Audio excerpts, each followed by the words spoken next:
negara ini betul-betul sudah dikuasai oligarki. Oligarki sudah membeli partai politik. Oligarki sudah membeli aparat hukum. Oligarki sudah memegang semuanya dari semua. Bahkan oligarki yang menentukan siapa yang bisa jadi presiden. Ini sudah sangat berbahaya. Dan oligarki ini sekarang repotnya adalah karena dia sudah masuk kepada hal yang sangat prinsip. Mengambil tanah rakyat, mengambil tanah negara dengan cara mereka. Ini sudah sangat bahaya. Mas Abraham lihat bagaimana saya teriak di atas bambu di tengah laut. Itu betul-betul emosi saya. Emosi saya dalam hati saya, ya Allah. Apakah Allah mengutus saya untuk membuka semua ini untuk menyelamatkan negeriku? Itu yang ada di kepala. Tapi saya percaya Pak Prabowo, karena saya baca bukunya semua, buku Pak Prabowo saya baca semua bahwa prinsipnya kan beliau begini. Negara ini paradoks karena negara kaya rakyat miskin. Untuk menyelesaikan ini maka hanya dua cara. Satu, ekonomi yang dikuasai oleh oligarki atau harus dikembalikan rakyat. Politik yang sudah dikuasai oligarki juga harus dikembalikan kepada rakyat. Nah itu yang saya bantu Prabowo bahwa kita buka semua ini sehingga dua keinginan Pak Prabowo itu bisa terjadi. Dan alhamdulillah kelihatannya ada kemajuan tiap hari walaupun kesabaran publik, saya selalu diingatkan orang, Prabowo nggak mungkin lepas dari oligarki. Saya bilang insya Allah bisa. Kenapa? Karena saya tahu bapaknya itu sosialis, Sumitro Joyoharikusumo. Saya tahu pemikirannya dia sosialis, bukan bukan kapitalis. Nah, karena saya tahu lambannya, maka ini saya punya keyakinan bahwa dia akan melaksanakan apa yang terjadi, menyelesaikan ketimpangan yang terjadi. Itu menarik Pak soal buku, karena saya juga mendapatkan buku dari beliau Pak yang diberikan kepada saya dan ditandatangani langsung dan saya sudah baca juga. Memang ide-ide negarawanan ada di sana Pak, memang. Dan kita berharap itu memang menjadi rambu moral ya Pak ya, panduan lah untuk kemudian bagaimana memimpin negara dan pemerintahan ini ke depan. Bapak pernah berpikir nggak ini eksesnya akan seperti ini Pak, bahwa semua turun loh Pak, KKP, kemudian TNI Angkatan Laut, agraria dan tata ruang pertanahan, sipil, nelayan, mencabuti sebuah simbol yang kita nggak pernah pikirkan Pak, ini mungkin terjadi Pak, karena pertarungan narasi kan terus terjadi. Disebutkan bahwa itu kan tadinya adalah tanah warga dan desa, yang mana itu terjadi karena adanya abrasi. Dia menyatakan bahwa ini hasil abrasi. Dia lupa bahwa ini kan sebenarnya namanya tanah musnah menurut PP 21 tahun 2021 yang lahir dari Undang-Undang Cipta Kerja. Jadi saya menduga bahwa pembongkaran laut dan lain-lain itu memang keinginan oligarki sehingga dimasukkan di Undang-Undang Cipta Kerja. Ada tanah musnah namanya. Tanah musnah ini bisa dibangkitkan kembali, ada pemiliknya. Dia lupa. Nah, Pak Sofyan Jalil 2022 menyatakan tanah musnah itu hanya bisa kalau diberikan kepada masyarakat yang di sana dan tidak bisa dimiliki. Berarti sifatnya HGB berarti? HGB, dia pengelolaan. Pengelolaan dan tidak bisa dialihkan. Nah, akhirnya anggaplah itu hasil abrasi, maka kenapa beralih menjadi HGB? Nah, dia nggak ngitung itu, jadi masih kurang canggih mainnya. Perampokan dan perampasan aset yang dilakukan PIK 2 itu ada 5. Satu itu adalah tanah rakyat yang dibeli dengan harga sangat murah lewat intimidasi. Yang kedua, tanah rakyat yang luasnya agak tinggi itu yang dibeli dengan cara kriminalisasi. Yang ketiga adalah pengambilan aset negara, jalan, sungai, irigasi itu hilang. Yang keempat adalah tanah PSN yang 1.700 hektar itu kan punya perhutani, dikelola perhutani. Apa haknya Jokowi menyerahkan ke Aguan? Tanpa lelang. 1.700 hektar ini melanggar, walaupun sekarang udah. Yang kelima, ya laut. Mereka sudah plot itu, seluruh pantai itu yang akan direklamasi dengan rekayasa bahwa dibeli dari rakyat itu 1.500 hektar. Kalau mereka menyebutkan bahwa mereka sudah beli itu. Mereka punya nggak semuanya, sebagian, dan itu dibelinya Oke. berdasarkan prosedur yang benar dan juga dibelinya dari rakyat. Itu semua proses itu terjadi 2021 setelah PP 18 2001 keluar dan menyatakan sudah ada proses 82. Kita tahu kalau Anda mau cari segel Turki sama trade di Senen sana, Iya. itu memang 82 yang paling tua. Jadi itu pakai segel sekarang 82. Padahal proses 2021. Logika mana menyatakan bahwa sudah 82 baru dia proses 2021? si rakyat ini, logika mana? Yang kedua, logika mana? Kenapa itu luasnya kok sama semua? Ya. Kotaknya sama. Mana ada di suatu kampung itu kotaknya sama? Saya juga melihat ada mereka-mereka yang mengakui staf desa, ada pegawai kepala desa dan lain Iya. sebagainya, yang mana mereka mengatakan bahwa mereka punya sertifikat di sana dan pagar laut itu mereka yang mengerjakan dengan swadaya bersama dengan nelayan dan sebagainya, begitu ya. Mungkin Pak Said juga sudah mendengarnya. Bapak kaget tidak unsur-unsur ini terlibat di dalamnya? Bukan kaget saya, karena memang terlibat semua. Jadi menurut saya begini lah. Ini yang harus diusut semua, mulai lurah, camat, bupati, BPN, mungkin juga aparat kepolisian, apa ini semua itu harus diusut semua. Jadi menurut saya, ya saya pikir perintah Pak Prabowo kemarin sangat jelas kok. Mas Abraham lihat kan betapa ada pembalikan betul-betul bahwa kan pernyataan Pak Presiden Prabowo menyatakan tidak boleh lagi ada yang diistimewakan. Betul. Itu kan clear sekali. Betul. Jadi saya pikir ya mungkin ini tangan Allah bekerja, kami sedang teriak, Pak Prabowo muncul nasionalismenya ketemu. Pak Said, saya juga ingin Bapak memberikan perspektif kepada kita ya Pak, mengenai yang sedang bergulir pasca dicabutnya pagar laut itu adalah siapa yang tersangkut, siapa yang patut bertanggung jawab di balik pagar laut.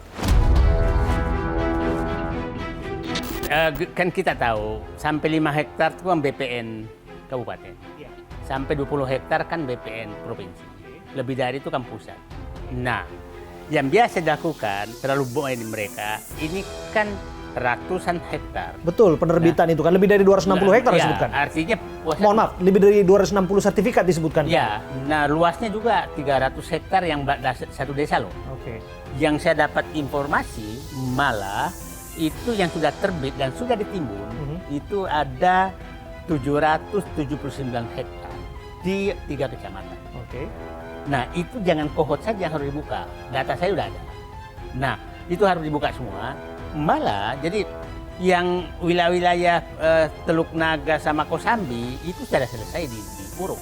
Nah itu hampir kasusnya sama dengan kohot. Jadi saya berharap ini dibuka semua. Kalau memang itu tanah negara dan itu reklamasi yang tidak sah, maka itu harus dikembalikan ke negara. Nah, jadi ya udahlah. Oke. Kalau di dalam posisi ini negara bisa digugat nggak sih Pak?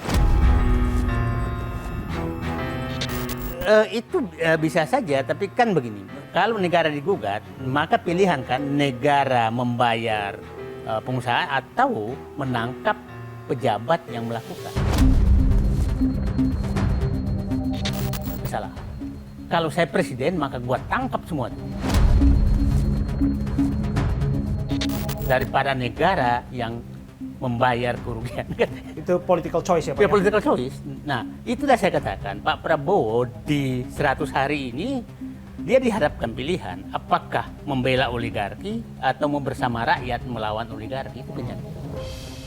Kalau dia coba bersama oligarki, itu akan berseberangan dengan Mungkin nggak sih ada win-win dalam hal ini, kompromi misalnya disebutkan Pak? Kalau disebutkan kan yang akan dicabuti itu sertifikat-sertifikatnya itu tidak keseluruhan Pak, sebagian saja, karena betul hati-hati katanya dilihatin satu-satu sertifikat yang mana dirasa sesuai prosedur, yang mana dirasa bisa diambil tanpa kemudian beresiko harus digugat.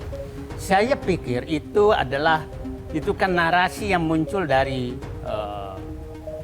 yang selalu muncul dari Menteri KKP kan. Termasuk juga dari pihak ATR BPN Pak, juga menyarankan itu. Nah kita harus ingat bahwa ini dia takut kesalahannya terbongkar, maka dia mencari win-win. Karena ini kesalahan mereka. Nah, itu hati-hati Pak Prabowo mendengarkan bawahan itu, karena bawahan ini ingin menyelamatkan. Karena saya yakin oligarki itu ngancam. Lu buka, gua buka apa namanya yang selama ini lu terima dari gua. Kan kira-kira begitu. Pak, sejujurnya Pak, Ya. siapa di balik semrawut ini semua? Ada kesalahan prinsip sekali Jokowi dalam mengelola negara. Seakan-akan presiden itu punya kewenangan membagi-bagi milik negara semau dia. Itu kan kesalahan apa namanya? Kesalahan paradigma sehingga terjadi seperti ini. Disebutkan akan ada evaluasi dari proyek strategis nasional. Bahkan dalam doorstop terakhir depan awak media, Pak Erlangga Hartarto, Menko Perekonomian menyebutkan bahwa PIK 2 itu bukan PSN. Bukan proyek strategis nasional, Pak. Ya. Bisa Bapak jelaskan kepada kami sungguhnya di balik ini semua? Pak Erlangga mengumumkan bahwa PIK 2 PSN itu kalau nggak salah 3 atau 4 Maret 2024. Dan setelah menghadap Pak Habibie, Pak Jokowi, dia kan menyatakan setelah kami menghadap presiden maka akan muncul PSN yang disebutkan itu PSN PIK 2, BSD dan beberapa lagi. Tapi yang paling kan BSD yang PIK 2. Terus tanpa penjelasan apa-apa, baru keluar keputusan Menko Perekonomian bulan April tanpa peta. Kita nggak tahu yang mana batasnya. Baru bulan Juni baru ada peta. Tapi apa yang terjadi di lapangan? Sejak Maret, sejak April itu PT Agung Sedayu itu dengan pembebasan lahannya itu namanya PT, ada PT-nya. Nah itu merubah semua nama PIK. Dulu PIK itu mulai PIK 1, PIK 2 sampai dulu PIK 2 itu hanya Kosambi. Teluk Naga PIK 2, PIK 3 sampai Koronjo PIK 9, Tanara PIK 11. Setelah keluar bahwa PIK 2, bahwa PSN PIK 2, maka seluruh diganti nama PIK 2. Pak, berarti di balik ini semua semata-mata tujuannya ataupun goal terakhirnya adalah reklamasi ya Pak, untuk ekonomi Pak? Dua, jadi reklamasi dan penggusuran rakyat, tanah rakyat dengan sangat murah. Dan ingat wawancara Aguan di Tempo kan menyatakan bahwa dengan PS saya harus bekerja sesuai hukum dong. Nah, sesuai hukum. Nah, sesuai hukum itu maksudnya tidak boleh dihalangi. Itu kan maksudnya dia. Apa sih konsekuensi dari sebuah proyek yang disebutkan sebagai PSN Pak dengan proyek-proyek lainnya? Oke, satu, PSN itu semua aturan yang berlaku tidak ada, hanya peraturan pusat, daerah nggak ada lagi. Yang kedua, bahwa seluruh resiko kalau ada yang terhambat maka negara yang tanggung. Jadi memang harus berhati-hati untuk menerbitkan yang satu itu ya Pak ya?